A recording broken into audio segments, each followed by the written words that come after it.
নমস্কার বন্ধুরা, আশা করি সবাই ভালো আছেন। আমিও ভালো আছি।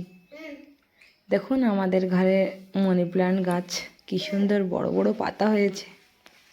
গাছটাও খুব দেখতে সুন্দর হয়েছে। মানি প্ল্যান্ট গাছ লাগানোর একটা নিয়ম আছে, আজকে তোমাদেরকে আমি বলবো কি করে লাগাতে হয়। তো শোনো, যাদের অবস্থা অনেকই ভালো তাদের ঘর থেকে চুরি করে আনতে হয়। অবশ্যই চুরি করাটা ভালো না, তবুও এরকম ফেলে আনতে হয়। এনেই আপনি যেখানেই লাগান না কেন লাগিয়ে মানি প্ল্যান্টের নিচে কিছু কয়েন্স রেখে দেবেন, তাহলে মনি টানতে সাহায্য হয়। মনি এমন করেই লাগাতে হয়। আপনারা লাগিয়ে দেখুন, খুবই ভালো ট্রিকটা।